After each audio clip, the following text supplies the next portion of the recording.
Well, thank you very much, Yasmin, and it's a pleasure to be here. And it's a pleasure to be here because the Electrical Association for Women is one of my earliest memories, because I was brought up by my mother in a house where, well, in a flat actually, where if we didn't do it ourselves, nobody did it for us. And one of my earliest memories is that every cupboard door you opened had a an Electrical Association for Women's poster on the other side. And the door to the cupboard with the gas meter in it had the one about how to wire a plug. How to wire a plug with the old red, black and green colours, not today's colours. But another one had how to mend a fuse. And bizarrely, of course, these are things you don't have to do anymore. But I'm sure it was all part of the fact that I grew up and turned into an engineer. So I'm delighted to be here celebrating the centenary of the organisation. I want to talk to you about climate change and about mitigation and a little bit about adaptation, which is crucially important as well, not instead of. But I actually want to talk about this being, it is an electric dream. The role of electrification is so fundamental to us meeting our climate change targets. And I hope you probably already know that, but I hope what I'm going to say to you is going to reinforce that. And I hope also, I think it's an electric dream in the sense that it actually leads us to a better future, but it's not a dream, we've got to do it. Together in Electric Dreams was the name of a pop song. It came out in 1984, which most of you won't remember, but some of us do.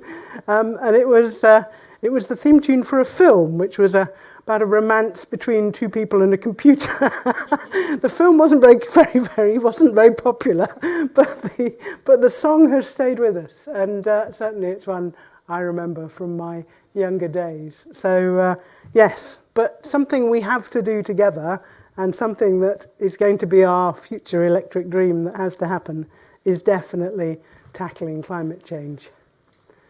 So, are you going to change? Yes. So let me start by just reminding you that the climate is changing.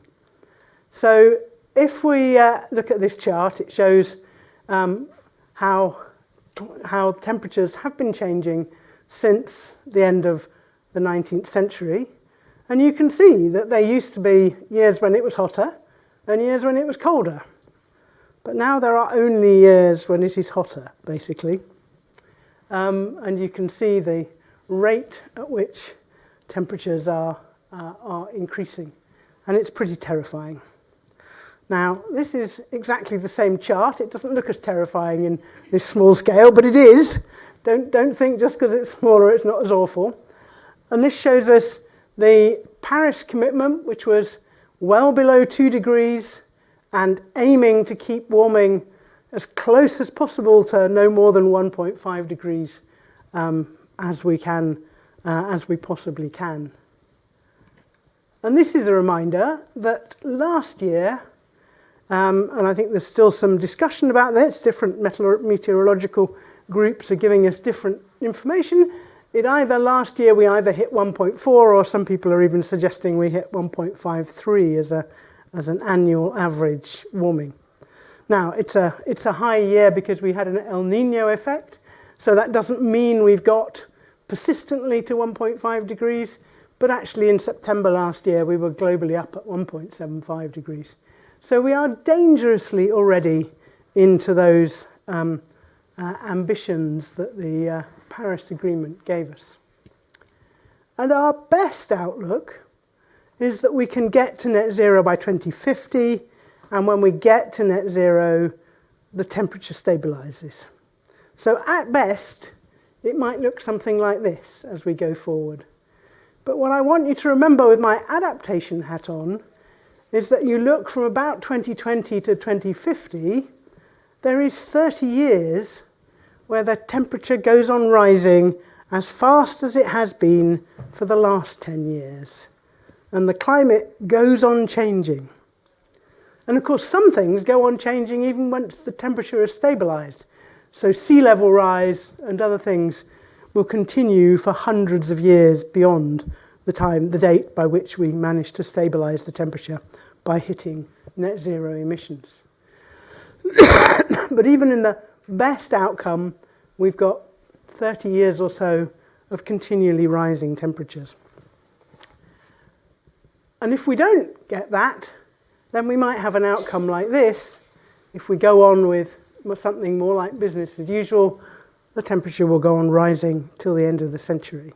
And that's absolutely a future we don't want to see, because this is the one that we have already. 2023 is the current hottest year on record. We are already being told that 2024 is going to be the hottest year on record, so on average hotter than last year. And 2024 had brought one climate disaster after another. In India, during the elections there in April, almost 1 billion people queued to vote in 47-degree heat. This is an unimaginably awful situation. And, you know, climate's starting to affect our democracies when you have situations like that. In Canada, in 2023, they had the longest and worst, most destructive wildfire season they've ever had. And this year, it started even earlier. So it may even be worse than last year. The US had 100 tornadoes in 4 days, leaving 500,000 people without any electricity. That's pretty bad today, but by 2050, when we're all electric, that will be an even worse situation to find yourself in. And of course, the most recent thing is we've all been horrified by the pictures of the impact of the flooding in Spain. And this is part of a series. Back in 2021, you may remember 220 people were killed in Germany and Belgium by extreme flooding events. And the IPCC is telling us that we are seeing more and more of these extreme events. So it's not just that 1.5 degrees, which sounds reasonably moderate. It's actually the climate extremes that it brings with us that we need to be really worried about. So this was Dubai. Worst flooding in 75 years, not something they're really used to. And this, of course, was Valencia only a couple of weeks ago. And we're not immune from that. The German-Belgian flooding was a temperature system, there was a weather system very close to the UK. It could have been something that we experienced. We've had 40-degree C temperatures. We've had a storm last year which flooded 2,000 homes and 100,000 people lost power and 7 people died. And we're seeing the average temperatures in Europe going up at double the global average rate. So if on average globally people are seeing a couple of degrees of temperature rise, we could be seeing 4 degrees. And down in the southeast of England, so sort of not far from where we are, maximum temperatures are already going up by 1 degree a decade. And that's just empirical data. That's not anybody's prediction. That's actually what has historically been happening for the last few years. So by mid-century, we could easily be seeing 45 degrees C maximum temperatures in the summer. So those people queuing in India at 47, we could be experiencing not dissimilar conditions on a really hot day in this country. And of course, people are starting to notice that it's costing money, which is a good thing in terms of getting people to take action, although clearly not a good thing in terms of the people suffering from that. So we've sort of seen the insurance industry recognise that since the decade of the 1980s to the decade of the 2010s, they've seen a 4 times increase in the estimated economic loss from climate damage. Now that's just the loss that the insurance industry are interested in. That's not the actual loss, which is far bigger than that, because they're only interested in things that they're going to have to pay for. So that's just a small subsection of the damage that's being done, but it probably gives you some indication of the rate at which that damage is increasing. So it's absolutely critical that we reduce emissions. And it's hard to believe that Mr. Trump doesn't think we need to do that. So how are we doing? Well, in terms of global commitments, we're not doing that well. If we go on business as usual, our emissions globally will do this. If we follow the line of the current policies that people are implementing globally, then we might just about start to decrease our emissions beyond about 2030. If we look at the nationally determined contributions people have committed to the COP process, and we know that some people are increasing those as the UK has done today, but before that, this was the commitments that countries had made to the COP process, and this is where we need to be to hit net zero. So even the commitments are not yet getting us halfway there. So we could get extremely depressed about that. Fortunately, there are some more positive things happening. So there are some new commitments coming through at COP29, and the UK has made its commitment to an 81% reduction by 2035, which is, I hope, positive, and I hope will encourage others. And we've got, I think, very encouraging news from the International Energy Agency saying that renewables are now exceeding coal in terms of generating electricity globally, and that half of the global demand growth in the next year, half will come from solar installations alone. So the fact we've seen such phenomenal cost reduction in our renewable technologies actually means that they have become the logical choice. This isn't people needing to say, oh yes, we've got to address climate change. This is people saying we need electricity and we need the cheapest electricity we can get. So once that really starts to happen, I hope that means that we are now on that path where this can only accelerate. And that I take some hope from, despite some of the other things that are going on around us. So how are we doing in the UK? Well, in the UK, we have a very structured way introduced in the Climate Change Act of looking at how we get to net zero. Every 5 years, we have a carbon budget. The Climate Change Committee recommends that the level of that carbon budget for the 5 years. So that's the amount of CO2 emissions or CO2 equivalent emissions we're allowed to emit. And so far, and every time there is a new carbon budget, the government has to legislate it, or if it wants to legislate something different, it has to explain to Parliament why it's not taking the Climate Change Committee's advice. And up to now, the government has legislated, all governments have legislated the carbon budgets that the committee has recommended. And so we have in legislation now budgets that take us up to 2037. And in fact, although our 81% reduction in our NDC for the COP sounds really good, it's actually almost exactly what we have already legislated in terms of the 6th carbon budget. So it's fully in line with that, but it isn't anything spectacularly bigger. So at the moment, the black line shows you how we've been coming down towards the carbon budgets, and we've met the first 3. And we've met the first 3 with a little help. We met the first one with the help of a global recession, and we met the 3rd one with the help of COVID. Now that's the kind of help we don't really want, I would say. So it would be nice to think that we will meet the 6th carbon budget without that sort of assistance. It's a bit rough to rely on global pandemics, isn't it, to reduce our emissions. So let's hope that we manage to meet these future ones by action that we are taking. And if we look at how far we've got so far, then apologies for the choice of colours on this slide, but you can see the yellow shows how the electricity system is decarbonising. And you can see a blip up where during with the problems with the Ukraine war, we had to use some coal again. But now we've taken the last coal-fired power station off the system, So hopefully that will come down, although not as fast as it did here, where we were taking coal-fired power stations off the system. So electricity's coming down well. Industry is this bluey-grey line, is coming down like that, and that will have another sudden drop because of the change in the steelmaking practices at Port Talbot.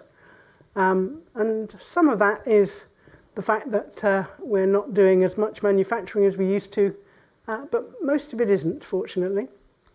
But we have real problems here with transport, even though we have the solutions, and you can see it dropped dramatically during COVID, but it's risen back up, although it seems to be stabilising at a lower level than we were at before.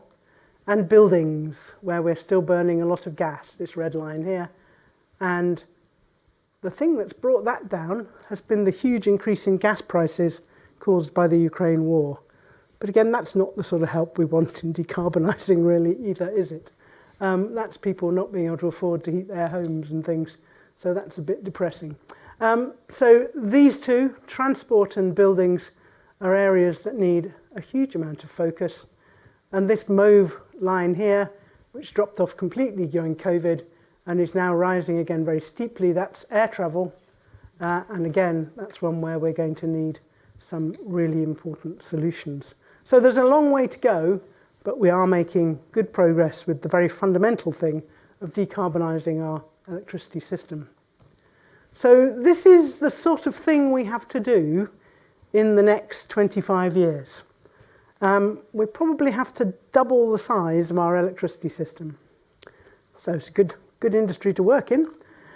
We've got to almost an order of magnitude increase in the amount of offshore wind. We've got to transform our electricity grid in terms of the scale of it. We've got to be able to move that power around. It's got to be more flexible. We're going to need more storage of different types and lengths. It's going to need to be resilient to the weather that climate change is going to throw at it in the future, because cutting people off isn't going to be an option. We're going to have to start hydrogen production at scale. We're going to have to do carbon capture at scale. We're going to have to take all those buildings off gas and convert them to low carbon heat. We're going to have to get from 1 million or so electric cars to the entire fleet. We're going to need the charging infrastructure. We're going to need to plant a lot more trees.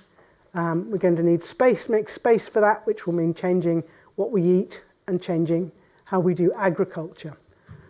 So we've done changes as dramatic as that in the past in a period of 25 years or so.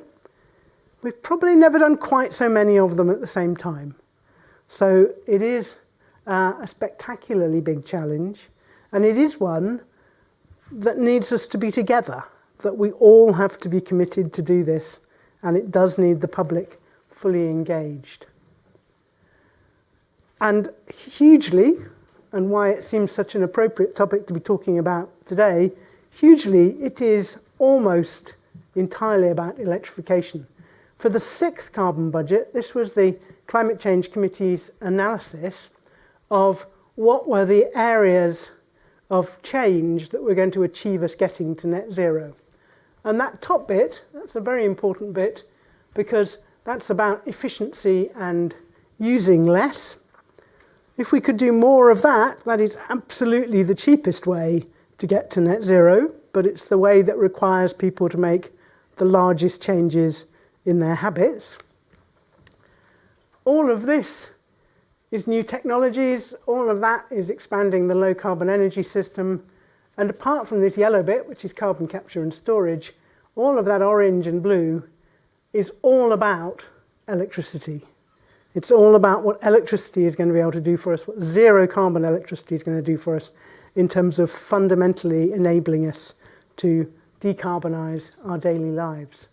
And then this green bit is negative emissions. Effectively, it's going to be taking gas, taking CO2 out of the atmosphere, and that's hopefully as much as possible provided by natural carbon storage, but probably increasingly it looks as if we're going to need to do that by actually taking CO2 out of the atmosphere by chemical and other means.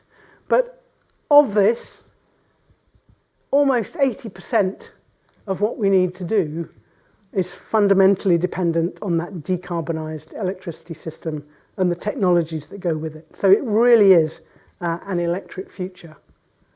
And underpinning it are some extraordinary changes in the fuel that we use.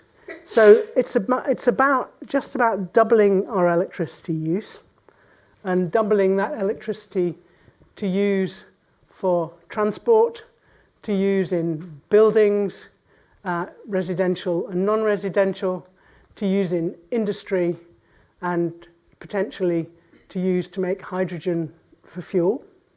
So doubling the size of the electricity system over the next 25 years.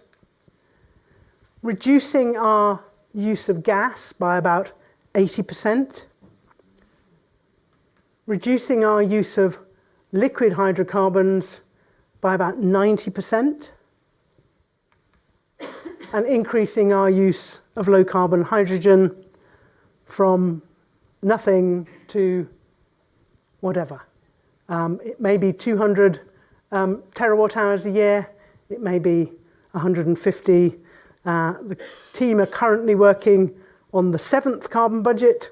I think that'll have slightly less hydrogen than the 6th carbon budget had in it, partly because we found we can use electricity for quite a few of the things we thought were hard to decarbonise. So it'll come down a bit from this, but it'll probably be, I would guess it'll be at about the 125 to 150 terawatt hours of hydrogen. So it's still building a big new industry. But I think that the startling statistic, because we always talk about electricity as though it were the way we use most of our energy. If you look at the total energy we use today in the UK, we use about 2,000 terawatt hours. And most of that, about 1,700 terawatt hours of that, is oil and gas used in vehicles and heating, and of course industrial processes. So actually we're only about 15% electric. But our future is much more efficient because an electric car is perhaps 70 to 80% efficient in the way it uses energy. An internal combustion engine is perhaps 30% efficient in the way it uses fuel. So we're much, much more efficient. So the total energy use will drop, and all the predictions suggest this. And indeed, to something about half what we use today. But most of that will be in the form of electricity. So we'll be 70% electric, roughly. Now that, for me, as somebody who now works in adaptation, is very important, because between now and 2050, we're going to be building a lot of electricity infrastructure. And the weather is going to change a lot between now and 2050. And that infrastructure will also be lasting, we hope, for 50 plus 100 or so years, some of it. So we need to be building it today for the climate of tomorrow. Because by the time you are almost entirely dependent on electricity, it will not be feasible for you to survive for a week on the border between Scotland and England when the electricity lines are down with no electricity. When your communications, your transport, your heating, your lighting, everything about your life is dependent on electricity, we need solutions that give people resilience to the climate, and we need to be building those solutions today, not waiting till we have another disaster to put them in place. But actually there are all sorts of really positive outcomes from this. Almost all of our gas and fuel we import. So once we stop importing that, it has a very positive impact on our balance of trade and gives us and reduces our imports. It gives us energy security. So it takes the price shocks out of the system. Electricity prices today are something around, £88 a megawatt hour. When the Ukraine war started, they went up to £551 a megawatt hour, resulting in the government spending somewhere between 50 and 60 billion pounds on supporting households and small businesses to afford their electricity bills. Ooh, what am I doing? £50 billion. And electricity bills today are still 40% more expensive than they were before the Ukraine war started. So that has had a huge impact on people and their incomes, and as you've seen, I think, from the drop in gas use, on their ability to heat their homes. So this absolutely should lead to cheaper electricity and much more stable prices. It will also lead to cleaner air, but we have to make sure, as I've said, that this is a system that can cope with what the climate is going to throw at us and doesn't leave people stuck with no access to one of the things that is going to be the most fundamental thing in their lives, their electricity. So, what about delivering this? Well, this is why I think we definitely have to be together in this electric dream. If we look back over pretty much the first 3 carbon budgets, then 83% of the emissions reductions we achieved came from things that didn't need any of us to do anything different. It was primarily decarbonisation of the electricity system and decarbonisation of some parts of industry. So we didn't have to make any different choices. We didn't have to do anything different. Nothing really affected us. When we look forward to 2050, we've done a lot of the easy stuff.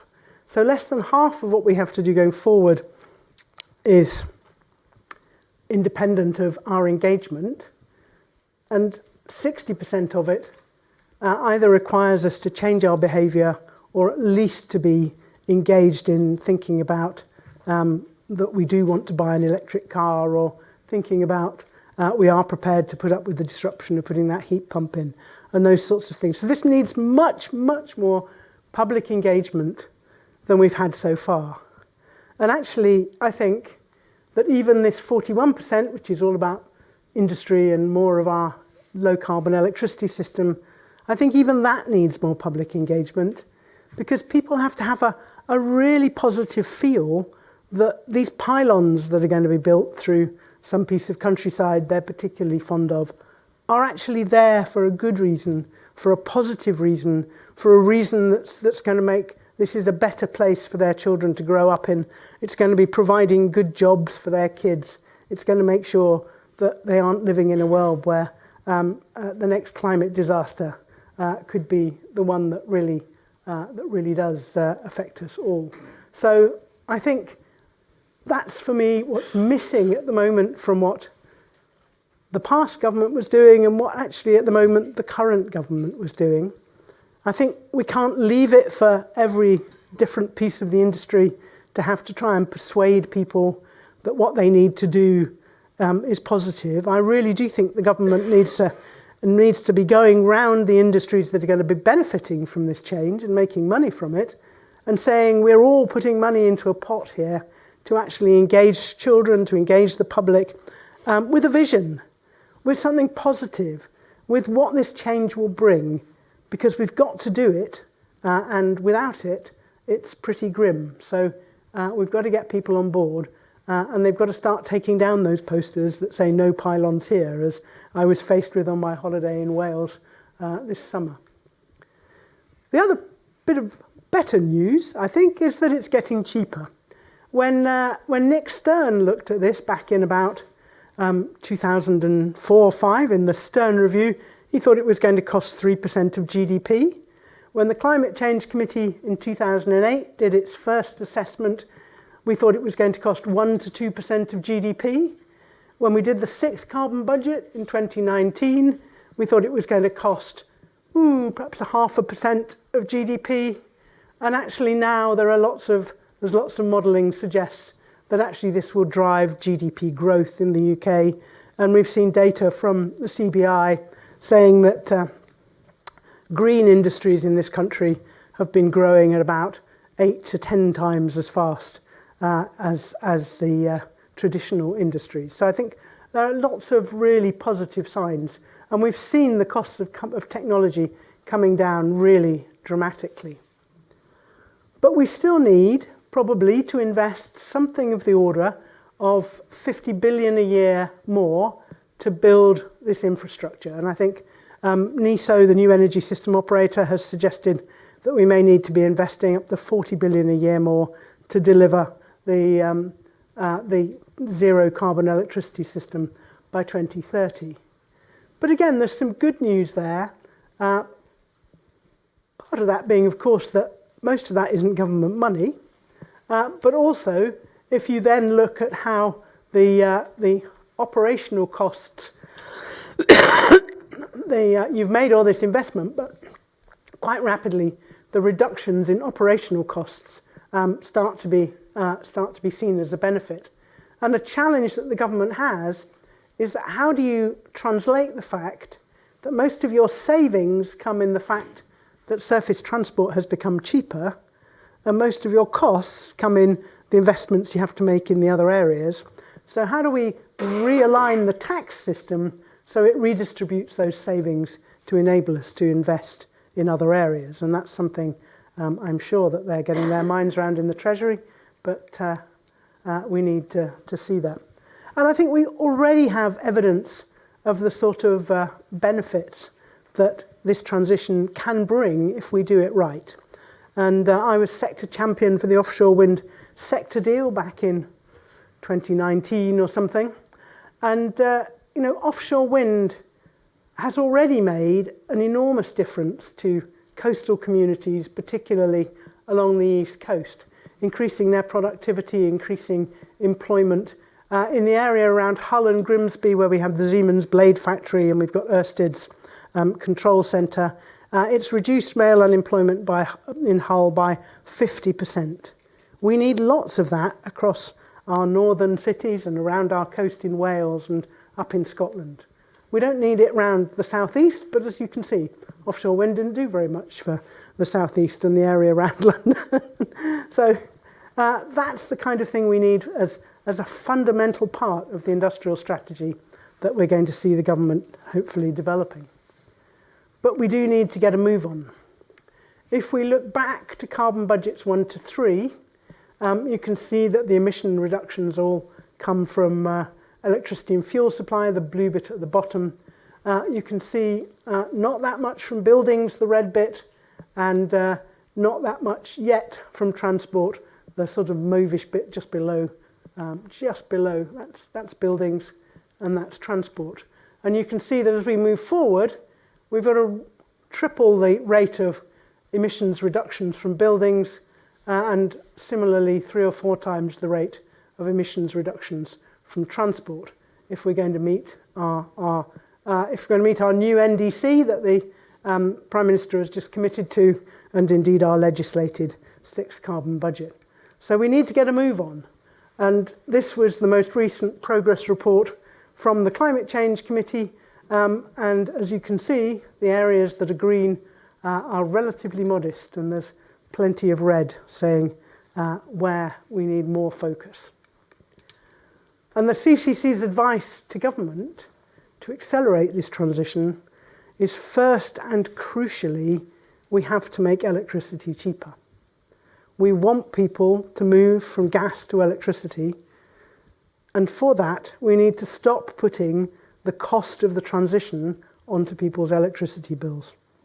So you've got to find a way of doing that fairly, you've got to find a way of doing that doesn't overly impact the fuel poor, but we've got to be giving people the right signals about electric vehicles, about electric heating, and we've got to be helping industry to transition to electricity. So we have to make electricity cheaper, and as we become more energy secure, that should be possible. It's difficult, but it's possible.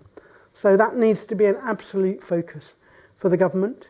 We need to reverse the policy rollbacks on things like when people are going to have to stop selling petrol and diesel fueled vehicles, and we've already seen some changes to some of the policy rollbacks, but we've got to have stable policy so that industry knows what to do. We've got to accelerate planning, and it's been good to see developments already on onshore wind. We should be really focusing on decarbonising public sector buildings, the auctions for contracts for difference for offshore wind and indeed other renewables. AR6, the last one, was relatively successful, but I think for the future we've got to be making that an even more effective process, and I would certainly be putting more of an emphasis on local content into that, perhaps defocus a little bit on price and refocus on local content and local jobs, because I think that's what people in this country need to see. We've got to have the right incentives and support for industry, and of course we've got to ramp up our tree planting and peatland restoration, think about deploying engineered removals, and hugely importantly, every company that comes to talk to us in the House of Lords is talking about the lack of skills. If we're going to do this, we need a strategy to support this skills that's both about upskilling and reskilling our population, but also bringing in the skills we need from overseas, at least to get us started, until we can get our people with the right skills ready to do it. So there's a lot to do, but I think it can have really exciting and positive outcomes, but we really do need to get the whole population engaged and enthused and seeing the benefits of it. And we need to recognise, as I've been saying with my adaptation hat on, that there's quite a lot of change that's baked in. Even if we all get to net zero by 2050, we're likely to see another 0.5 degree of global warming. We're likely to see in the UK those heat wave summers like 2018 and 2022, which we currently have about maximum 25% chance of having one. That'll be an absolutely typical summer. Our summers will get much hotter and considerably drier, maybe 24% drier, particularly in East Anglia, where we grow a lot of salad crops and things. Our winter rainfall will increase. Indeed, there'll be overall more rainfall, but most of it will come in the winter, so there'll be more flooding. And we need to be thinking more about how do we save that rain when we're getting it, because we're going to need it in the summer. We're going to get more of that short bursts of tropical rain, or that short, a whole year's rain in 8 hours or whatever, that have caused the extreme flooding in Valencia and in Germany and Belgium a few years ago. That's going to become more common. So as we gradually continue to pave over our cities, surface water flooding is going to become a bigger and bigger problem for us unless we stop and think about that. And the sea level is going to continue to rise. So coastal communities are going to need our support. So that's all baked in. That's why we need to adapt as well as reduce our emissions. It's not an either or. If we stop reducing emissions, this all gets much worse. And as we design that electrical infrastructure, we really do need to think that it has to be ready for the climate of tomorrow. Thank you very much.